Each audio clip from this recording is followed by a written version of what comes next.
Hey, what's up, YouTube? Oh man, sorry, but uh, uh, so the sneezing fits have started like full blown. I just sneezed like 20 times, and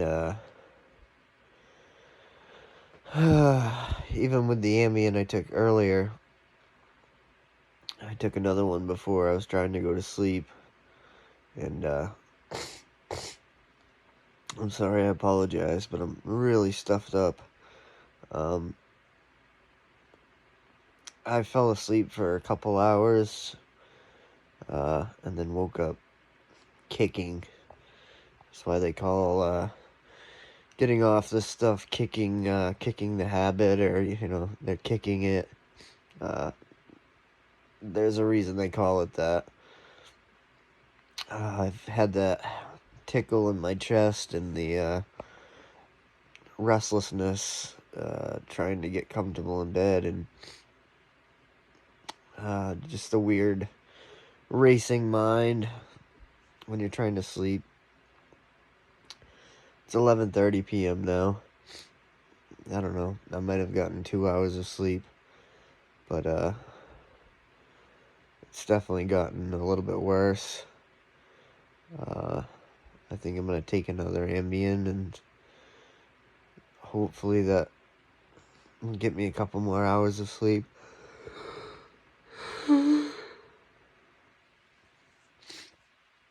Because I am tired. But this is all expected, This is this stuff happens. But I know, even coming off methadone, I only had like 2 or 3 nights that were like this. And then the kicking stopped, at least, I still couldn't sleep, but it was a different kind of not being able to sleep. It's not this, oh man, just moving your arms, moving your legs, tossing, turning. It's freaking hell on earth, man. It sucks so bad. But perspective, you know what I mean? I'm not, in a Holocaust death camp. I'm not on the Bhutan death march, or a POW, is getting tortured, and all of that. I'm not in the Hanoi Hilton or anything crazy like that. Perspective, I've got all my limbs. I served in the military with people that lost both their legs and an arm. One of the guys here in Maine, he's not originally from Maine, but his name is Travis Mills. He's got his Travis Mills Foundation, where he brings wounded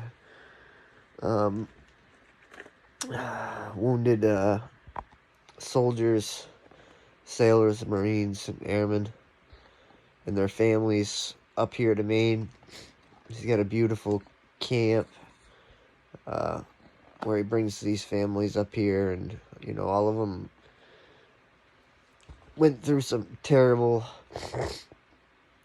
times, and lost legs, lost arms, lost both legs, but they kept high spirits. But they've been through way worse than this, you know what I'm saying? Like, you gotta keep that perspective. Like, yes, this sucks, but man, it could be so much freaking worse, guys. I just got up. I kind of walked around a little bit because I just couldn't lay here anymore, and I was praying, just praying to God, just give me strength and keep giving me the courage that I need to fight, and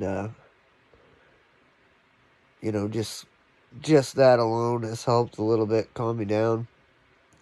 Praying does help. You know, if you're a believer, you know,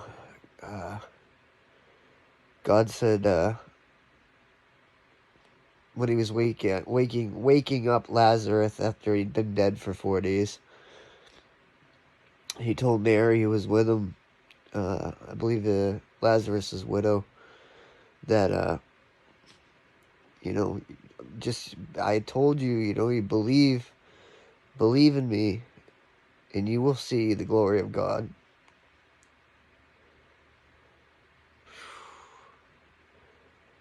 And I definitely believe. You know, in a weird way, too. The reason I'm here, the reason I'm fighting this right now, and the reason I'm going to win and come out the other side and be clean again, is because of God and my belief in God.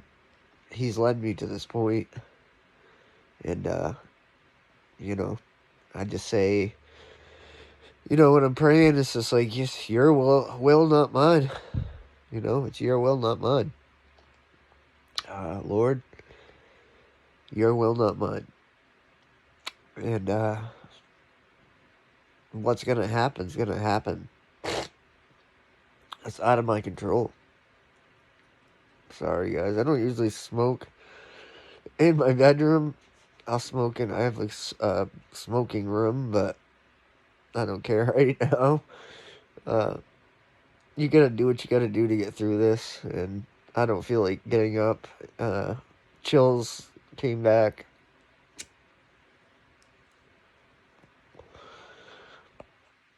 But, yeah, as far as the Ambien, though, like, it definitely calmed me down earlier. Like, during the day. It almost seems to work for me better during the day than at night. You know, that second night or whatever it was that I took it, and I was able to sleep through the night. That's very helpful, but it's not working tonight. Not working tonight, unfortunately. Which I mentioned I figured would probably happen. Withdrawal insomnia, man, is like on a whole nother level, you know what I mean? It's not something that even Ambien can really touch, unfortunately. But it has helped other things, I think, or maybe it didn't. I don't really know. But I do know yesterday, during the day when I took it, like, it definitely helped me. I was able to relax. And even tonight, when I took it, I did get a couple hours of sleep. Because I came to bed at, like, super early, man, like 5. And I've been up the last, like, it's 11:30 p.m. I've been up the last, I don't know, 2 hours kicking. So, you know, I got like 4 hours maybe of sleep. I'm hoping I'm going to take another Ambien and hopefully that calm comes back and I can get another 2 hours, 2 hours. Anything, you know, it would be nice. But, you know, at this point, I'd pretty much have to be up for work in 3.5 hours. And that's just not gonna happen. You know, once I get past these first like 5 days, 6 days, you know, and I have Friday, Saturday, and Sunday off anyway, so I'll have tomorrow, Friday, Saturday, and Sunday off, and I won't have to be back to work till Monday. And I think at that point, even if I'm not sleeping good, like, as long as I'm not kicking still, which I don't think I will be. I've never really experienced that lasts that long. The insomnia will last a long time. Probably a month, maybe longer. It all depends on so many different factors, right? But I haven't been using for 12 years, this time. It's only been 2 years, and I tapered my dose down quite a bit. I watched, like, a couple other people here that tapered down really low, and they were getting, like, 4 or 5 hours of sleep every night. So, hopefully, I mean, I'm not gonna get discouraged if that doesn't happen. I know what I want, and now I've gone through enough. Like, just, dealing with this for, I don't know what I'm at now, for hours, but already, like, I'm at the point now where it's like, I'm not going back because I've put in so much work already.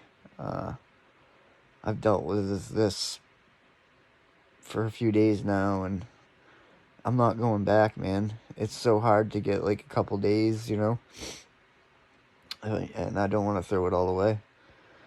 And I don't have the means to anyway. Like, honestly, I don't know anybody that I could get stuff from. And once that clicks into my head, and I'm like, I want to start looking for something, some relief, even just a Percocet, like, just to sleep. Once I start thinking that way, like, that's when I'll start feeling really, really bad, because that's my mindset. My mindset would be not in the right place. So, I just gotta stick it out, man. It sucks, dude. It sucks, but it's nothing like that bad, really. I don't have sharp pains anywhere. Like, I'm not throwing up. Like, I don't get nauseous during all of this crap. Like, I'm so glad I don't. Never have. My stomach, I do get diarrhea, but I ate before I came to bed. I had 2 tuna fish sandwiches on toast, 2 of them, and a big bowl of tomato soup. So I did force myself to get up and get some food in my stomach. I didn't really feel like eating, but I knew that was probably what I needed to do. Just to give my body some nutrition, some energy. Took some vitamins, some vitamin D3, B12, multivitamin, lots of water, and probably a pack of cigarettes. And the cigarettes, they taste like absolute crap when you're going through this, but it's something just to, I don't know, just to deal with the nervousness, I guess, just to give you something to do. I'd like to quit cigarettes too very soon, but one thing at a time right now. But guess what, guys? I'm clean. It's such a good thing to say. I'm not on fucking buprenorphine. No matter how shitty I feel right now. You know what I mean? Physically, whatever. What the fuck ever, guys. I went through real opiate detox. My first real opiate detox, dude. I shit you not. Was at Naval Training Center, Great Lakes, at boot camp. One of the big reasons I had joined the Navy was to get away from the life that I was living, addicted to OxyContin at the time, and heroin. And I'm like, this is not me, man. Like, when I started doing pills back in the late 90s, maybe 2000, it was either 99, 2000, like, but none of us knew. Like, the opiate epidemic was not heard of yet. Like, nobody knew, like, that this stuff was this addicting. Nobody knew it, because OxyContin was, like, all the commercials said that it was non-addictive, right? So none of us knew. We just thought it was another way just to get high, and, like, we were a bunch of pot smokers, and we ended up, like, getting addicted to it, like, physically dependent on it. And a lot of us were like, this just wasn't us. Like, we didn't it's not what we had signed up for, you know. But it was too late at that point, and we were kids, you know, young kids. It's real hard to go through like opiate withdrawal with your parents not knowing what's going on, and my parents did know what's going on because I worked at a country store here in Maine that my mom worked at, and I stole money out of the safe there to buy drugs, and was caught on the camera like an idiot, you know. And I had to spill my guts, you know what I mean? It was like a week later I joined the Navy, and my parents were really happy, but I got into delayed entry program, but I had to wait 7 months before I could actually go to boot camp after I had signed my contract and went to MEPS and all that. And I would have to get clean. You know, I'd have to stop using for like 2 days when I went to MEPS so I could pass the piss test. But leading up to boot camp, like, I was still using.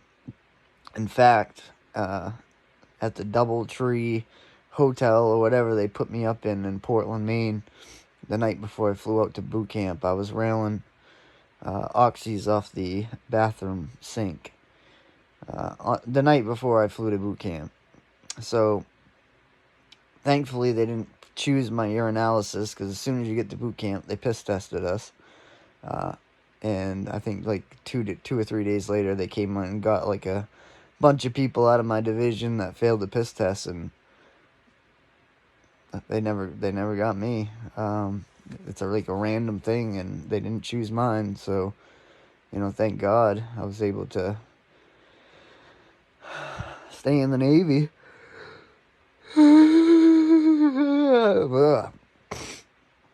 All the yawns too, man. But yeah, this is just kind of a long video of me blabbing because I can't sleep. But yeah, anyway, I went through full-blown opiate like withdrawal in boot camp. The first couple weeks of boot camp, man, and they keep you up anyway for like the first 2 nights. You're like, you don't get any sleep, and obviously it's physical. It's boot camp, right? So you're doing PT in the morning, PT in the afternoon, PT in the ship. Like, oh god, dude, it was horrible. And then not being able to sleep and having to get up at 05 at Reveille, like them coming in screaming at you to get up, and like you hadn't slept, but you know you got to go run 1.5 miles, and it's like fuck. But you know, I did it because I wanted it, and I couldn't come home and be like I'm a failure. That would have killed me. So I made it. So perspective again, right? I've been through worse. Like, that's way worse. Right now, I got a few days that I could lay in bed if I want. I'm not going to do that. I'm laying in bed right now because it's 11:30 at night and I'm trying to sleep. But other than that, I do get up and try to do what I can during the day. I got to do some weed whacking for my father this weekend. That's going to be hard. But it's exercise, and exercise is really good, and you know what I mean? It's getting out and doing something, getting my body moving, and once you get moving, it's easier to stay moving. With the exercise, you do tend to sleep a little better. So all of that is good, and, but yeah, anyway, I just want to let you know that nights are rough, man. They are rough, so prepare. I would say, you know, like I did, is just clean all your bedding. Ugh. Clean all your like sheets and blankets and all that. Pillowcases. Have a bunch of water. You know, I've got plenty of water over here. Fresh bottle, nice and cold.